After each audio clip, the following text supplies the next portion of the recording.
什么要求？要不就叫你彩铃怎么样？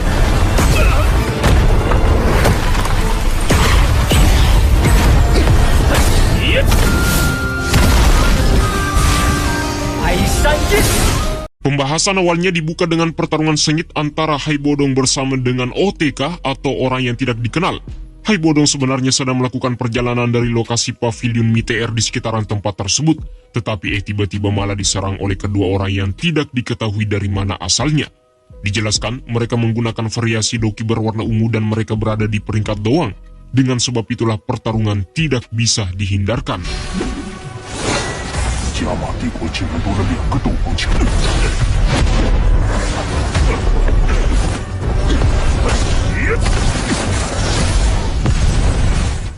Nah, sebelum itu, kita berpindah dulu di lokasi Akademi Dalam. Diperlihatkan, Xiaoyu dan juga Xiaoli berangkat untuk mengunjungi Xiaoyan dan kali ini mereka berdua menanyakan tentang kondisinya apakah dia baik-baik saja. Tapi justru dengan pertanyaan itu membuat Xiaoyan semakin bingung dikarenakan tumben dan tidak seperti biasanya sepupunya itu tiba-tiba berbicara dengan lembut kepadanya. 变得这么温柔了。 Nah, dikarenakan kedatangan mereka berdua, alangkah baiknya Xiaoyan mempersilahkan mereka duduk untuk membicarakan apa yang ingin mereka utarakan. Ternyata Xiaoyu memperingatkan Xiaoyan agar lain kali harus berhati-hati, dikarenakan sejak kehilangannya ditelan oleh api surgawi 2 tahun yang lalu, mereka berdua benar-benar hampir putus asa. Itu dikarenakan mereka berdua menggantungkan seluruh harapannya kepada Xiaoyan, takutnya akan terjadi sesuatu padanya. Jika sampai itu terjadi, maka takutnya tidak akan ada orang lagi yang bisa membalaskan dendam keluarga Xiaonya di masa depan. Perihal itu, tentu saja Xiaoyan mengingat dengan apa yang telah terjadi dengan gerbang Xiaonya di masa lalu. Penindasan dan juga pembunuhan di mana-mana menandakan bahwa klannya itu hampir saja diratakan dengan tanah. Oleh sebab itulah, Xiaoyan menegaskan bahwa jika ingin membalaskan dendam di masa depan, maka pastinya membutuhkan kekuatan dan untuk mendapatkan kekuatan, maka tentu saja ada risiko. Xiaoyan kemudian mengalihkan pembicaraan sesaat dikarenakan melihat kedua saudaranya itu tampak murung mendengarkan perkataannya. Dia kemudian mengeluarkan beberapa kartu energi api dan menyerahkannya kepada Xiaoyu. Xiaoyan tentu sudah tidak membutuhkan benda tersebut, dan selain itu dia juga tidak akan tinggal lama di Akademi Jianan. Awalnya Xiaoyu sempat terkejut mendengarkannya dikarenakan kemanakah lagi Xiaoyan ingin berkelana. Xiaoyan kemudian tidak mempunyai pilihan lain selain mengatakan yang sejujurnya, bahwa dia ingin berangkat menuju ke Kaisaran Jama, dikarenakan dendam di masa lalunya bersama Sekte Yunlan harus diakhiri. Menyadari bahwa Xiaoyan akan berangkat ke sana maka Xiaoyu ingin ikut. Tujuannya kali ini dia ingin pergi untuk melihat anggota klannya yang masih tersisa. Namun, Xiaoyan menyuruhnya untuk tidak terburu-buru, dikarenakan kedatangannya kali ini ke sekte tersebut merupakan pertempuran terakhir dan harus mengumpulkan persiapan yang matang. Selain itu, dia juga akan membawa kakak keduanya, oleh sebab itulah Xiaoyu dan juga Xiaomei sebaiknya lebih baik tinggal di Akademi Jianan. Nah, dikarenakan Xiaoyan ingin mempersiapkan sesuatu untuk kembali ke sana, maka Xiaoli mempunyai ide yang sangat bagus. Terkait dengan aliansi hitam yang telah dibubarkan serta wilayah sudut hitam yang telah menjadi kacau, maka dengan sebab itulah dia berniat untuk mengambil kesempatan dan mengumpulkan beberapa ahli kuat yang berada di sana, agar bisa membantu mereka berdua demi membalaskan dendam kepada Yunsan. Awalnya hal itu sempat membuat Xiaoyan kaget dikarenakan bagaimana mungkin saudaranya masih ingin membentuk faksi di sana. Siapa yang tidak mengenali wilayah sudut hitam, terkenal dengan orang-orangnya yang begitu kejam. Namun, Xiaoli memiliki pemikiran lain. Jika orang di sana kejam, maka dia juga harus lebih kejam lagi. Di sisi lain, sebenarnya itu bukanlah masalah yang besar untuknya, namun masalah besarnya adalah Akademi Dalam selalu mewaspadai kekuatan besar yang terbentuk di wilayah sudut hitam. Jika Xiaoyan dan juga Xiaoli memperluas kekuasaan di sana, maka tentu saja akan membuat Akademi bagian dalam ikut curiga. Setelah berpikir sejenak, maka Xiaoyan kemudian mempunyai cara bahwa dia harus kembali untuk membujuk tetua pertama halaman dalam demi mencegah kesalahpahaman tersebut. Dan jika berhasil nantinya, maka meskipun Sekte Yunlan mengerahkan seluruh kekuatan sektenya, maka tidak ada yang perlu ditakutkan lagi. Nah, kita kembali ke lokasi pertarungan antara Hai Bodong melawan 2 peringkat doang dari Kekaisaran Jama. Tujuan dari kedua orang yang menyerang Hai Bodong secara tiba-tiba merupakan hal yang paling membingungkan. Di sisi lain, Kaisar S juga tidak tahu apa sebenarnya identitas mereka berdua. Dengan sebab itulah dia tidak ingin bermain-main terlalu lama dan lebih memilih untuk mengakhiri pertempuran secepat mungkin.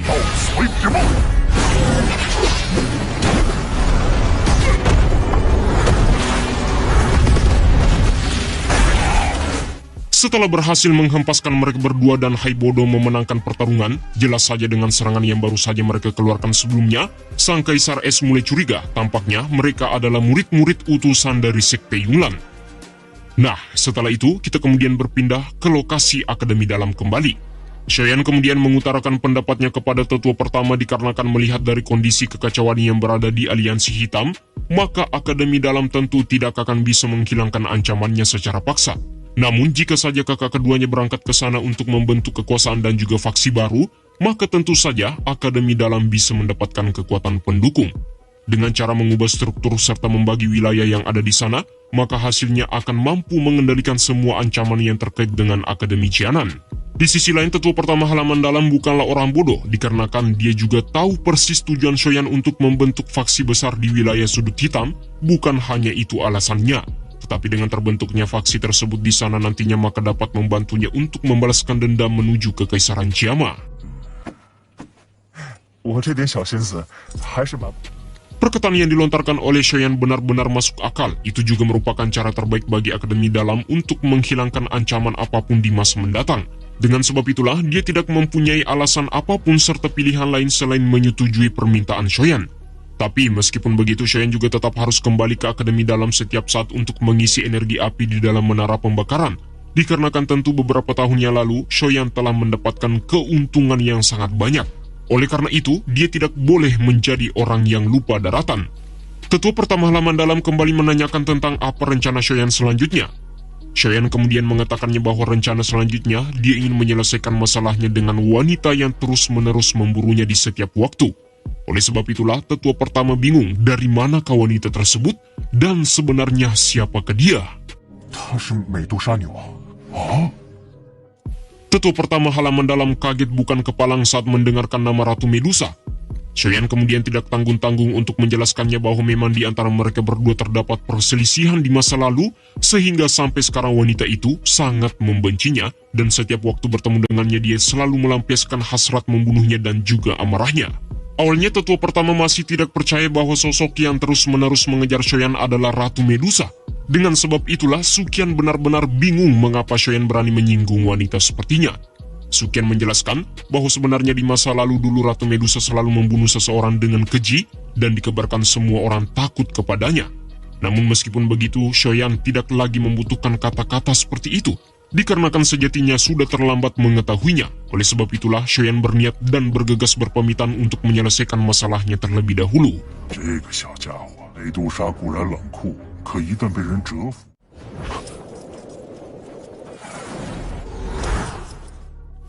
Setelah Shoyan memancing Ratu Medusa ke puncak tebing bebatuan, maka dia kemudian menyuruhnya untuk keluar dikarenakan dia sangat yakin bahwa wanita tersebut masih terus-menerus mengikutinya setiap saat.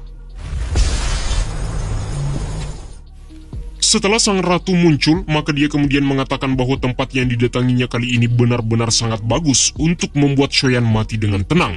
Tetapi, Shoyan menyuruhnya agar tidak selalu mengatakan tentang kematian, dikarenakan dia sangat tahu bahwa Medusa tidak bisa membunuhnya sekarang. Hal itu tentu membuat sang ratu seakan-akan dianggap remeh. Shoyan kemudian mulai menjelaskannya bahwa meskipun Ratu Medusa telah menyatukan jiwa piton surgawi ke dalam tubuhnya, tapi efeknya masih terpengaruh. Maka alasan itulah sehingga sang ratu tidak bisa membunuhnya, justru malah lebih memilih untuk mengikutinya. Medusa kemudian menegaskan kepada Shoyan bahwa meskipun tubuhnya masih terpengaruh oleh efek piton penelan surgawi, tapi suatu hari nanti dia pasti bisa membunuh Shoyan. Shoyan kemudian berniat untuk membuat satu perjanjian kepada Ratu Medusa bahwa sebenarnya dia bisa membantu sang ratu untuk menghilangkan pengaruh piton putih yang terus menggerogoti tubuhnya agar di masa yang mendatang sosok wanita cantik itu bisa berubah menjadi Ratu Medusa yang sesungguhnya. Tetapi Ratu Medusa belum bisa percaya sepenuhnya kepada Shoyan. Tetapi Shoyan kembali melemparkan gulungan kepada Ratu yang di mana di dalamnya itu berisi resep pil obat tingkat 6 pil pemulihan roh, mampu menyelesaikan berbagai masalah tentang jenis penggabungan roh apapun. Jika sang ratu bersedia untuk menyetujui permintaan Shoyan, maka dia juga bersedia membuatkan pil obat itu untuknya.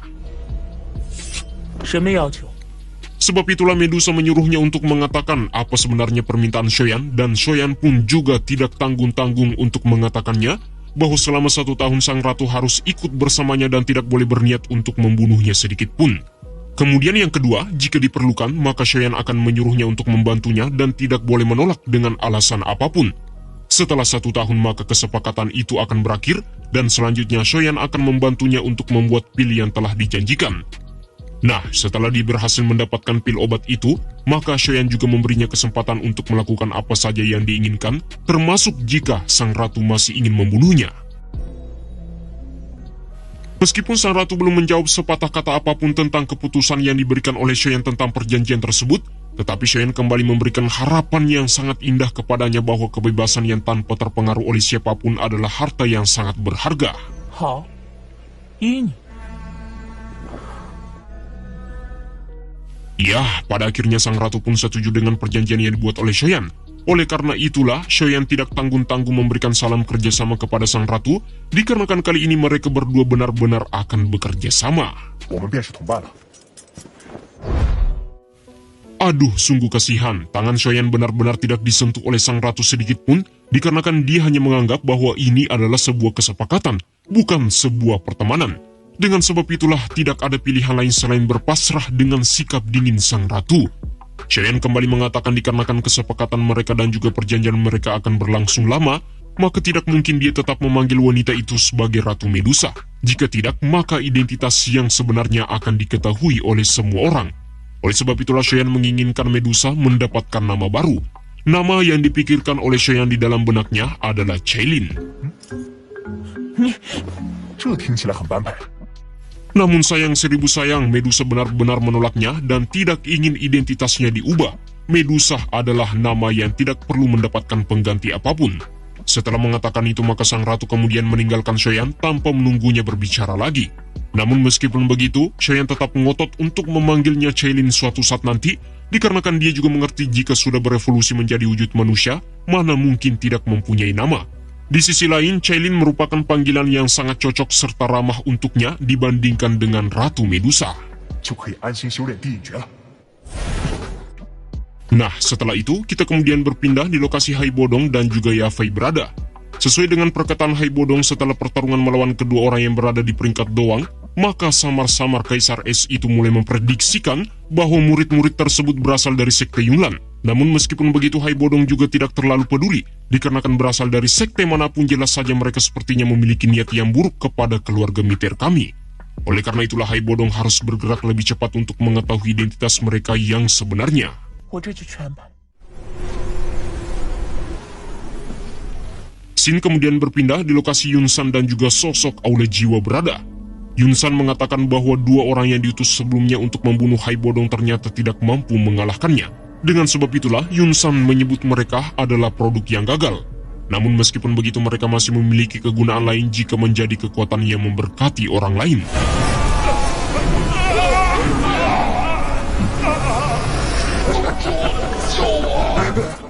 Setelah menyerap kekuatan roh mereka berdua, maka dipastikan tujuan dari sekte Yunlan yang ingin dicapai oleh Yunsan sedikit demi sedikit mulai terwujud. Pada saatnya tiba, maka itulah waktu di mana dia harus mengerahkan kekuatannya untuk membunuh seluruh anggota keluarga Shou yang masih tersisa. Namun meskipun begitu, Yunsan juga masih membutuhkan kekuatan tambahan demi menghancurkan mereka dalam satu serangan. Shin kemudian berpindah di lokasi pegunungan dalam. Shoyan akhirnya berlatih beberapa segel yang telah diberikan oleh Sun Er. Salah satunya adalah segel pembuka gunung yang menjadi segel pertama. Namun meskipun begitu, jumlah energi yang dibutuhkan sangatlah banyak. 配合不到位而瞬间消散，结成在同一刹那间完成。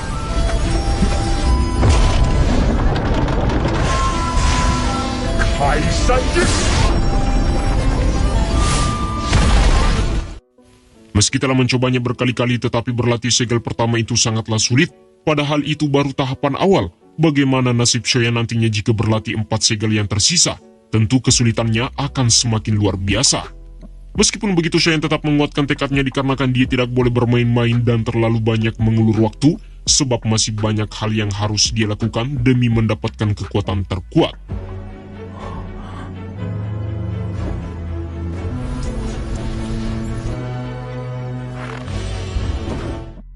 Di sisi lain, Ratu Medusa yang terus memantau Shoyan dari atas benar-benar mulai menampakkan rasa kagum kepada pemuda tersebut.